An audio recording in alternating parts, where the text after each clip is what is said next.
कुछ स्वादिष्ट है बनाना तो PlayRecipes.com पे जरूर है आना। लालची मटन वाला। श्यामपुर नाम के गांव में असलम नाम का एक आदमी रहा करता था। उसका गांव में मटन का दुकान था। असलम घर में अपनी माँ के साथ रहा करता था। उसने घर में बहुत सारी बकरियां पाल के रखी थी, जिनकी देखभाल उसकी माँ करती थी। असलम का धंधा बहुत अच्छा चल रहा था और उसी कारण से उसके मन में अब लालच आ गया था। वो ग्राहकों के साथ अच्छी तरह से व्यवहार भी नहीं कर रहा था। ऐसे ही एक दिन उसके दुकान पर एक बूढ़ा आदमी आया।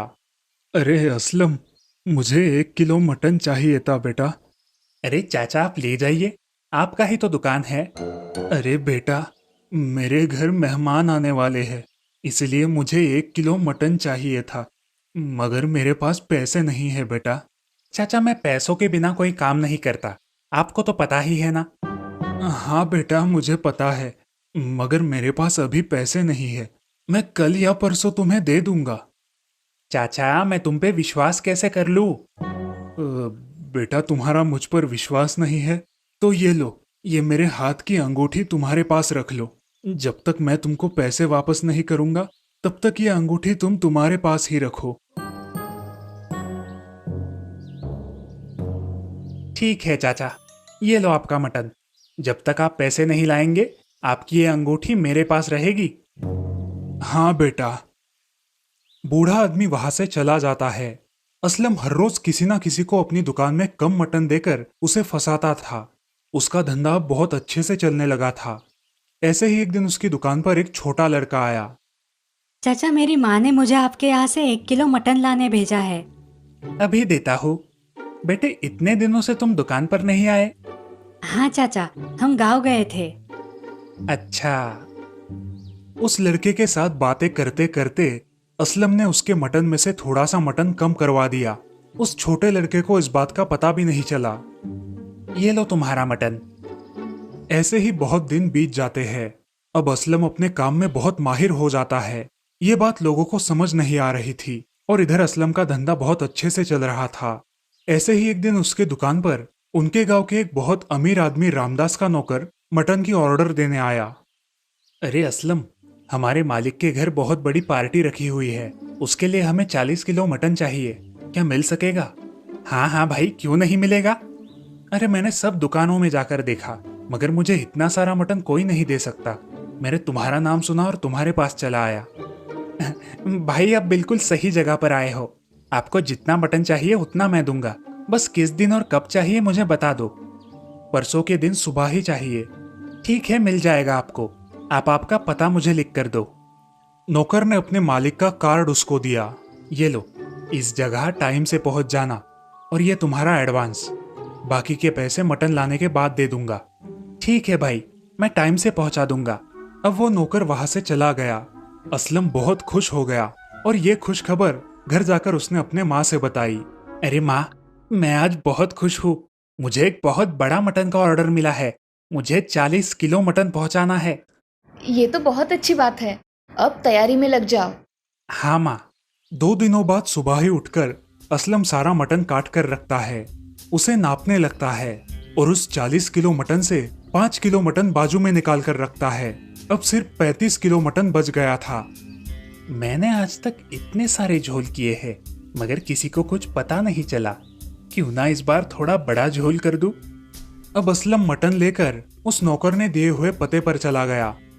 अरे अच्छा हुआ जल्दी लेकर आए। हाँ जी, लेकर आया। आपने जल्दी बोला था ना, इसीलिए देर नहीं की। यही रुको, मैं मालिक से तुम्हारे बचे हुए पैसे लेकर आता हूँ। जी। असलम वहां खड़ा रहता है और नौकर अंदर जाकर मालिक से बचे हुए पैसे लेकर आता है। ये लो भाई तुम्हारे पैसे। धन्यवाद भाई। ऐसा कहकर असलम वहां से चला जाता है। अब रात हो जाती है और उस मालिक के घर कार्यक्रम शुरू होता है। बहुत सारे मेहमान आते हैं, लेकिन जब खाने की बारी आती है, अब तक तो हमारे किसी भी कार्यक्रम में किसी चीज की कमी नहीं पड़ी थी। इस बार मटन कैसे कम पड़ गया? पिछली बार तो इतना सारा बच गया था, अब की बार कम पड़ गया। हाँ मालिक, ये बात तो सच है। इस बात का पता तो करना ही पड़ेगा। 40 किलो मटन मंगवाया था और थोड़े ही लोगों ने खाया। मटन की सब्जी किसने बनाई? उसको बुलाओ। नौकर जाकर रसोइया को बुला कर लाता है। साहब आपने बुलाया? हमारा मटन कम कैसे पड़ गया? हमेशा तो नहीं पड़ता, इस बार कैसे कम पड़ गया? साहब हमेशा मटन बराबर रहता है, लेकिन इस बार मटन थोड़ा कम था, इसीलिए सब्जी भी थोड़ी कम ही बनी थी। सुंदर, तुमने कितना मटन मंगवाया था? मालिक मैंने तो 40 किलो ही मंगवाया था, हमेशा की तरह। तो फिर कम कैसे पड़ गया? उस मटन वाले को बुलाओ, उसने ही कम मटन दिया होगा, कुछ ना कुछ गड़बड़ है। अब नौकर असलम को बुला कर लाता है। जी साहब आपने मुझे बुलाया? तुमने हमारे यहाँ मटन दिया था, रसोइया बोल रहा है कि तुमने कम मटन दिया है। हमने तो तुमसे 40 किलो मंगवाया था। तुमने कितना मटन दिया है सच सच बताओ, झूठ बोलोगे तो पछताओगे। ये सब सुनकर असलम चुपचाप खड़ा रहता है। उसे पता चल गया था कि अगर अब वो झूठ बोलेगा तो वो पकड़ा जाएगा। साहब मुझसे गलती हो गई, मुझे माफ कर दीजिए, आइंदा से ऐसी गलती नहीं होगी साहब। हमारे यहाँ ऐसी गलती करने से पहले लोग 100 बार सोचते हैं, मगर तुमने लालच में आकर यह सब किया, तुम्हें इसकी सजा जरूर दूंगा। रामदास पुलिस को फोन लगाकर उन्हें बुला लेता है और असलम को उनके हवाले कर देता है। इस कहानी से हमें ये सीख मिलती है कि हमें लालच के चलते किसी को फंसाना नहीं चाहिए, क्योंकि उसका अंत हमेशा बुरा ही होता है। गरीब की लॉटरी। केशवपुर नाम के गांव में एक सरिता नाम की विधवा औरत रहा करती थी। उसका एक बेटा था जिसका नाम था शिवा। शिवा बहुत ही मासूम था, अपनी माँ से बहुत प्यार करता था। उनके हालात बहुत गरीब होने के कारण वो लोग कोई त्योहार तक नहीं मना पाते थे। सरिता घर घर जाकर लोगों के यहाँ काम करती थी। ऐसे ही एक दिन, माँ तुम हमेशा काम करती हो, मेरे लिए तुम्हें वक्त ही नहीं मिलता। नहीं मेरे बच्चे, अगर मैं काम नहीं करूंगी तो हम खाना क्या खाएंगे? हाँ माँ, तुम सही कह रही हो, मैं बड़ा होकर नौकरी करूँगा और तब तुम्हें काम करने की कोई जरूरत नहीं पड़ेगी माँ। हाँ मेरे बेटे। सरिता अपने बेटे को गले लगा लेती है और अपने काम में लग जाती है। शिवा अपने माँ की हर तरह से मदद कर दिया करता था। वो स्कूल जाकर बहुत पढ़ाई करता था और उसकी मेहनत भी रंग लाया करती थी। वो स्कूल में हर साल अव्वल आया करता था, जिस वजह से स्कूल की तरफ से उसे स्कॉलरशिप मिला करती थी और उसी स्कॉलरशिप से उसकी पढ़ाई चल रही थी। स्कूल के बाद शिवा अपने माँ के साथ काम पर जाता था। उसे पढ़ाई का इतना शौक था कि उसे जहाँ जो कुछ मिले वो पढ़ाई शुरू कर देता और इसी वजह से उसकी जनरल नॉलेज बहुत अच्छी बन गई थी। ऐसे ही एक दिन वो अपनी माँ के साथ हरि प्रसाद जी के घर गया। बेटा तुम यहाँ बैठो, मैं मेरे काम खत्म करके आती हूँ। हाँ माँ तुम जाओ, मैं यहीं पर हूँ। ठीक है, मैं आती हूँ। सरिता वहां से काम करने चली जाती है। शिवा वही हॉल में बैठकर एक न्यूज़पेपर लेकर पढ़ने लगता है। तभी हरिप्रसाद जी की लड़की शमा वहां आती है और शिवा को देखकर उसे बोलती है, ए, तुम यहाँ क्या कर रहे हो? मैं यहाँ मेरी माँ के साथ आया हूँ। अच्छा, मगर तुम्हें मेरे घर में इस पेपर को किसने हाथ लगाने बोला? ये मेरा है, समझे? अरे मैं इसे सिर्फ पढ़ रहा हूँ, मैंने इसे कुछ नहीं किया। अच्छा, मेरे घर में आकर मुझसे ही झगड़ा कर रहे हो? पिताजी, पिताजी। उसकी आवाज सुनकर हरिप्रसाद बाहर आते हैं। क्या हुआ है मेरी बच्ची, क्यों आवाज लगा रही हो?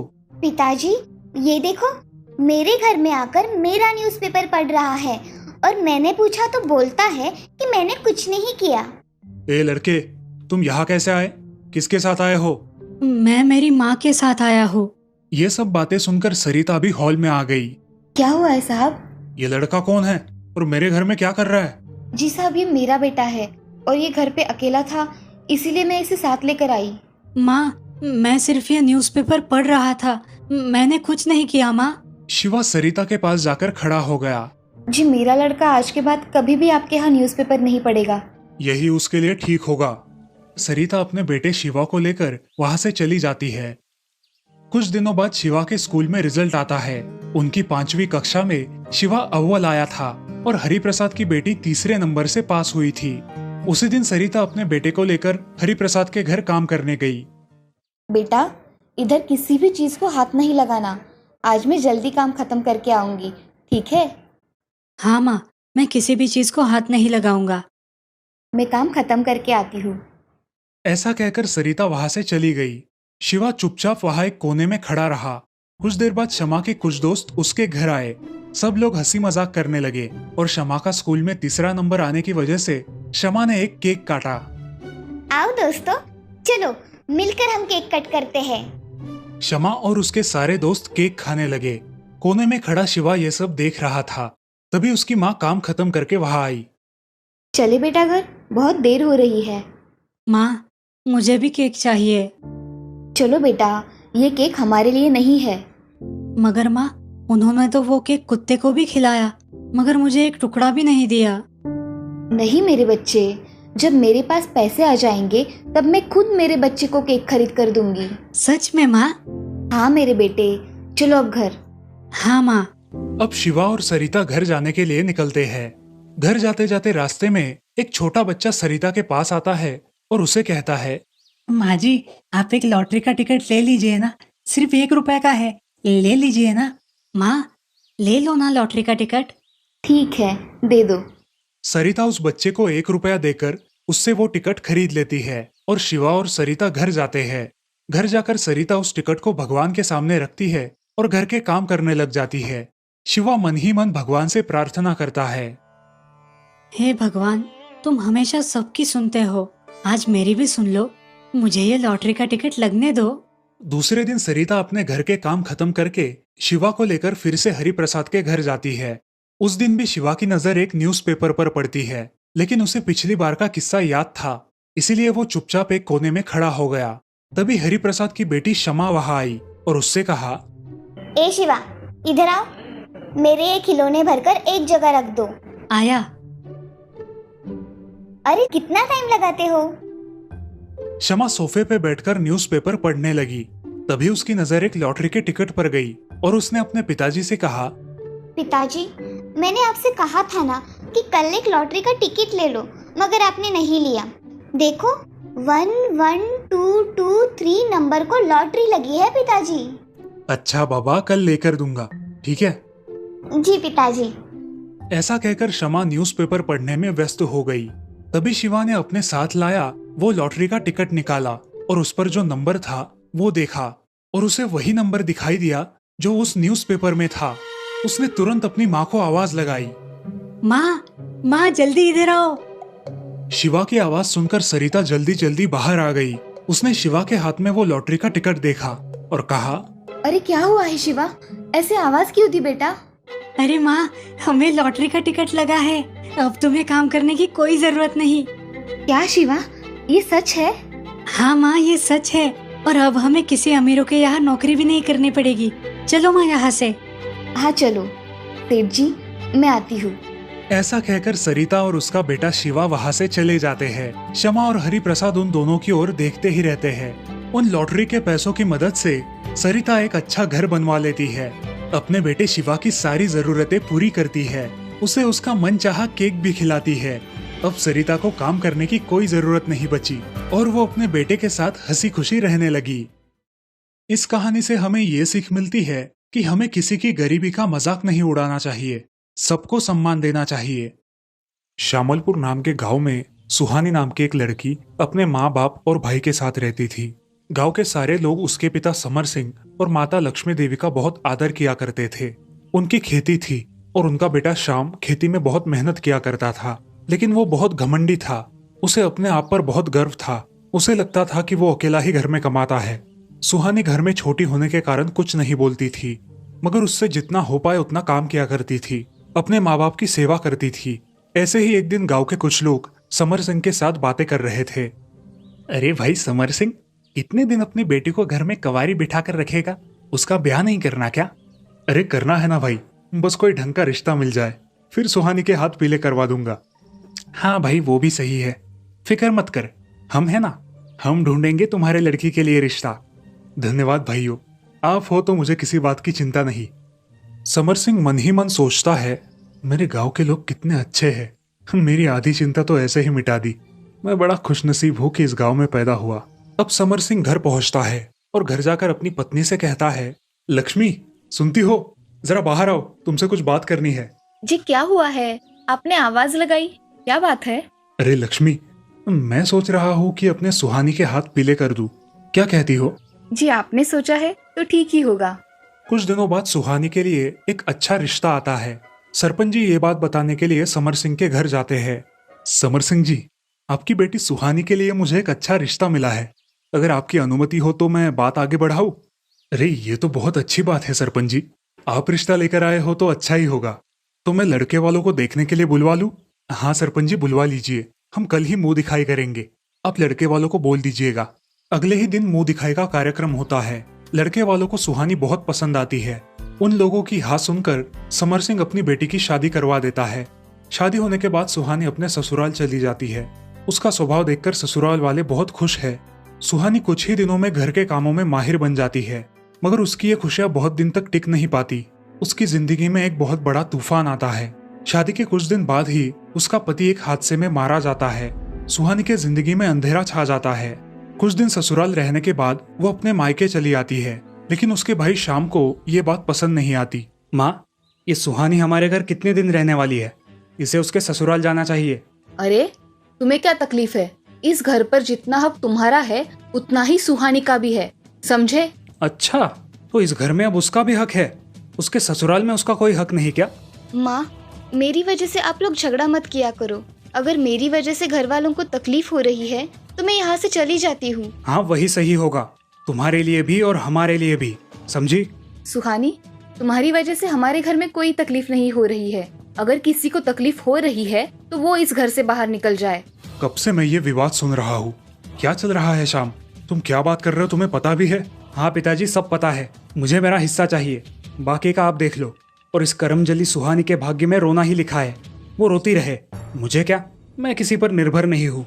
आप मेरी चिंता मत करो, मैं मेरा देख लूंगी। ऐसा कह के सुहानी वहां से चली जाती है।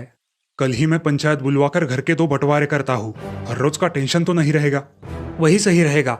अगले ही दिन समर सिंह पंचायत के कुछ लोगों को और सरपंच जी को घर पे बुलाते हैं। सरपंच जी, मुझे मेरा हिस्सा चाहिए। देखा सरपंच जी कैसे बात करता है। अरे श्याम, इस उम्र में घर का बंटवारा अच्छा नहीं लगता, एक बार फिर से सोच लो। सरपंच जी, मैं अपना निर्णय ले चुका हूँ, आप घर का बंटवारा कर दीजिए। जिस बेटे को बात करने की तमीज नहीं, उससे मैं और क्या अपेक्षा करूँ। सरपंच जी, आप बंटवारा कर दीजिए, ये रोज रोज की झिकझिक मुझे नहीं सही जाती। सरपंच जी घर का बंटवारा कर देते हैं और अब श्याम और उसके माता पिता अलग अलग रहने लगे। अब सुहानी खेतों में बहुत मेहनत करने लगी और उसके साथ साथ अपने माता पिता का अच्छे से ख्याल रखने लगी। ये सब देखकर श्याम बहुत जलने लगा था। सुहानी, कितना करेगी बेटी हमारे लिए? मैं मेरा कर्तव्य पूरा कर रही हूँ माँ, मुझे आपकी सेवा करके आनंद मिलता है। बेटी, तुमने हमारे भाग खोल दिए हैं। तुम्हारी जैसी बेटी मिलने को भी भाग्य लगते हैं। ऐसे ही कुछ साल बीत जाते हैं। सुहानी अपना काम और अपने माता पिता की सेवा जारी रखती है। इस कहानी में आगे क्या होता है ये जानने के लिए पार्ट 2 का इंतजार कीजिए।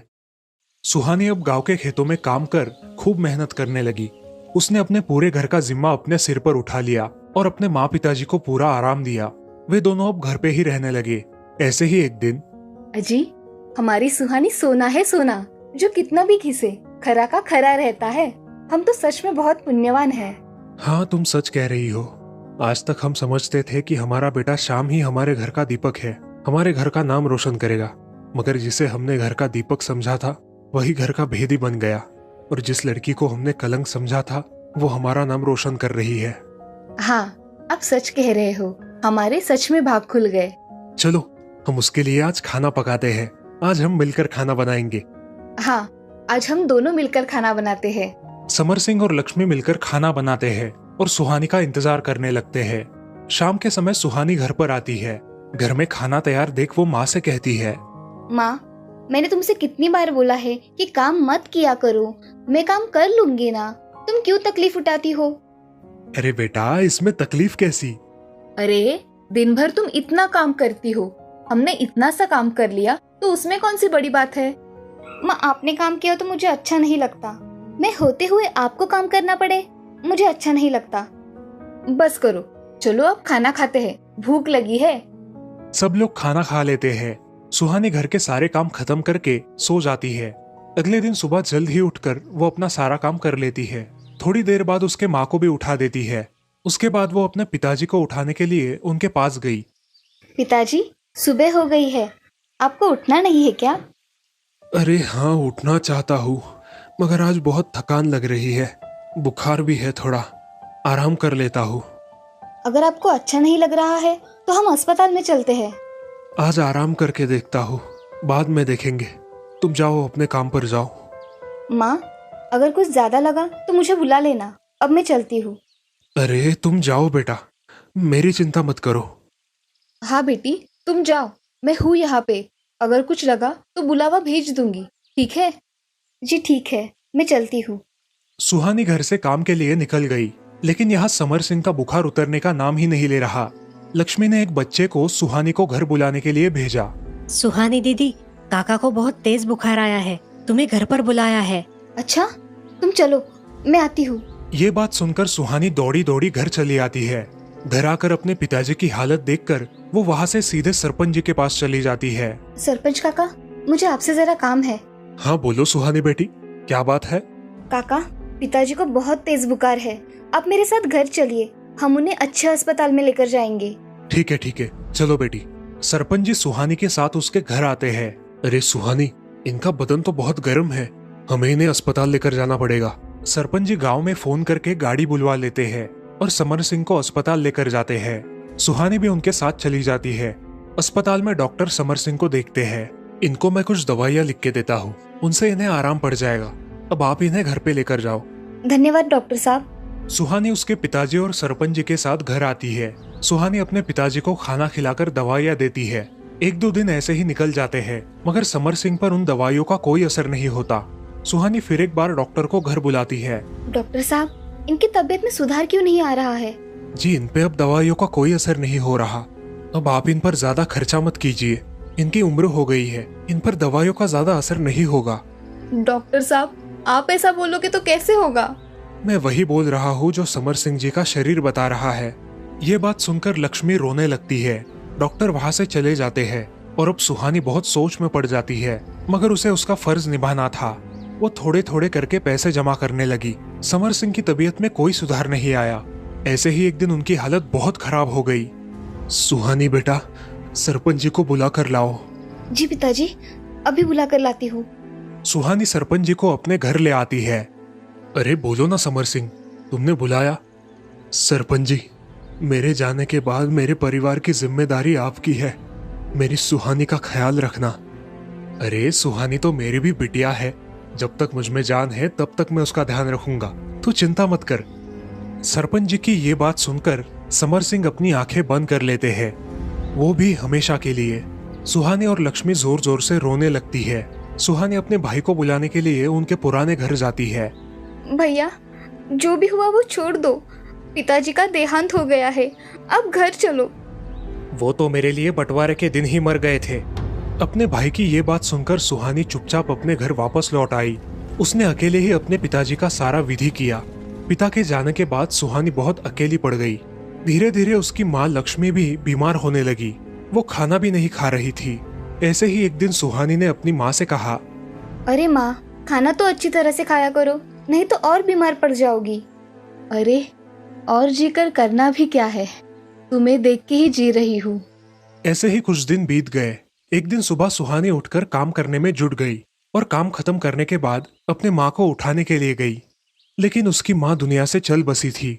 माँ, माँ। सुहानी ने सरपंच जी की मदद से अपनी माँ का अंतिम विधि किया। ऐसे ही कुछ दिन बीत गए और एक दिन, सरपंच जी, आपने मेरी माँ और पिताजी के जाने के बाद जो भी खर्चा किया उसकी मैं देनदार हूँ। आप मुझे बताइए कि कितना खर्चा हुआ है। बेटी, कुल मिलाकर लगभग 5,000 हुए होंगे। ठीक है, मैं आपकी पाई पाई चुका दूंगी। सुहानी सरपंच जी के पैसे चुकाने के लिए दिन रात मेहनत करने लगी। अंत में जैसे तैसे करके उसने 5,000 रुपए जमा कर लिए। वो पैसे लेकर वो सरपंच जी के पास आई। सरपंच जी, आज से मैं आपके पैसों के ऋण से मुक्त हो जाऊंगी। हाँ सुहानी। सुहानी बेटी, एक बात मानोगी मेरी? बताइए ना। पिताजी जाने के बाद मैंने आपकी कोई बात टाली है जो अब ना मानूंगी? मेरे भाई का लड़का है, बहुत होनहार और बहुत काबिल है। मेरी इच्छा है कि तुम उसके साथ शादी कर लो। ऐसे कितने दिन अकेले रहोगी? जी, आप मेरे पिताजी के समान हैं। आपने जो भी निर्णय लिया होगा मेरे अच्छे के लिए ही होगा, मुझे मंजूर है। सरपंच जी ने सुहानी की शादी बड़े धूमधाम से कर दी और अब सुहानी अपने नए ससुराल में हंसी खुशी अपना जीवन व्यतीत करने लगी। इस कहानी से हमें ये सीख मिलती है कि चाहे स्त्री हो या पुरुष, अगर सही अवसर मिले तो हर कोई अपनी जिम्मेदारी बखूबी निभा सकता है।